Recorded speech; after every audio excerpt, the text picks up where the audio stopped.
Hello friends, मैं Piyush Sethia technology buster channel में आपका स्वागत करता हूं। अगर आपने अभी तक हमारे चैनल को सब्सक्राइब नहीं किया है तो सब्सक्राइब कर लीजिए और नए वीडियोस की जानकारी के लिए बेल आइकन को प्रेस करना ना भूलिए। तो दोस्तों, आज मैं आपको एक ऐसे ट्रिक के बारे में बताने वाला हूं जिससे कि आप अपने क्रोम ब्राउज़र के इंटरफेस को चेंज कर सकते हैं, उसका पूरा लुक आप चेंज कर सकते हैं। तो चलिए शुरू करते हैं। सिंपली सबसे पहले आपको अपने पीसी या डेस्कटॉप पे जाके क्रोम ब्राउज़र को ओपन कर लेना है। देन आपको मेक श्योर करना है कि आपका जो क्रोम ब्राउज़र है वो सबसे लेटेस्ट वर्जन का होना चाहिए और अप टू डेट होना चाहिए। नाउ सिंपली हम यहाँ पे ये 3 डॉट्स दिख रहे हैं, हम वहाँ पे क्लिक करेंगे। देन यहाँ से हम सेटिंग्स में जाएंगे।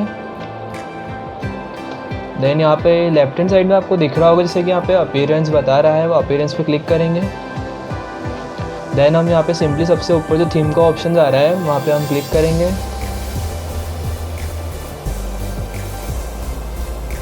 सिंपली आप यहाँ से कोई सी भी थीम्स को सिलेक्ट कर सकते हैं। जैसे कि मैं यहाँ पे जो है वो गैलेक्सी व्यू को सिलेक्ट करता हूँ। देन यहाँ पे आपको ऐड टू क्रोम कर देना है।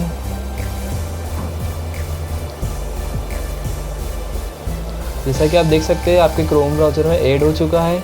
नाउ सिंपली आपको ओपन ए न्यू टैब करना है। दोस्तों, जैसा कि आप देख सकते हो कि आपको पूरे क्रोम का जो अपीयरेंस है वो पूरा चेंज हो चुका है। सो इससे आप किसी भी अपने दोस्त को चौंका सकते हैं। अगर आपको हमारा वीडियो पसंद आया है तो लाइक करना ना भूलिए वीडियो को, और प्लीज़ वीडियो में कमेंट करना ना भूलिए। Thank you.